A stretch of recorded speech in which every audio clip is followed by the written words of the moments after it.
ভারতের নয়াদিল্লিতে আপনারা জানেন যে সেখানে ককরোচ জনতা পার্টির আহ্বানে ছাত্র বিক্ষোভ অনুষ্ঠিত হচ্ছে এবং সেখানে মেডিকেলের যে প্রশ্নপত্র সেই ফাঁসকে কেন্দ্র করে কিন্তু এই আন্দোলন দানা বাঁধে এবং ভারতের নয়াদিল্লিতে ক্রমে আরও সেটা তীব্র হচ্ছে এই ছাত্র আন্দোলনটা। ককরোচ পার্টির ডাকে চলমান অবস্থান কর্মসূচি বুধবারেও যোগ দিয়েছেন হাজারো মানুষ।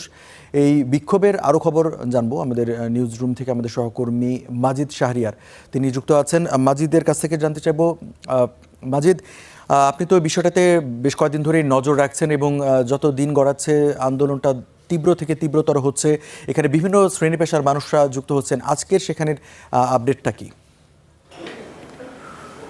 রঞ্জু, আপনি জানেন যে গত এক মাস ধরে ককরোচ জনতা পার্টি নামে যে দলটি, মূলত তারা সোশ্যাল মিডিয়া থেকে তাদের উত্থান। সো তারা যে আন্দোলনটা শুরু করেছে, শিক্ষামন্ত্রীর পদত্যাগ এবং প্রশ্নপত্র ফাঁসের ঘটনায় তারা যে প্রতিবাদ অব্যাহত রেখেছে, গত কয়েকদিনে সেটার আন্দোলনের বিস্তৃতি অনেক বেশি বড় পরিসরে তৈরি হয়েছে।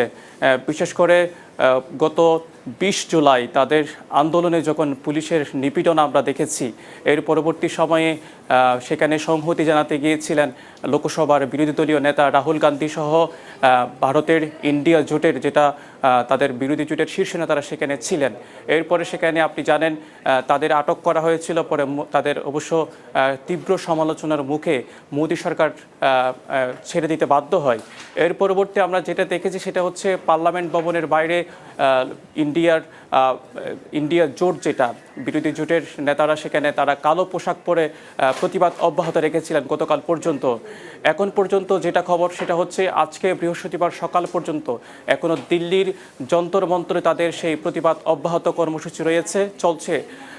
যেটা সিজেপির যিনি সভাপতি অভিজিৎ দীপকে, তিনি আজকে জানিয়েছেন সংবাদ মাধ্যম পিটিআইকে, সেটা হচ্ছে তাদের যে দাবি, তাদের যে ডিমান্ড, সেটা ফুলফিল না হওয়া পর্যন্ত তাদের এই কর্মসূচি অব্যাহত থাকবে।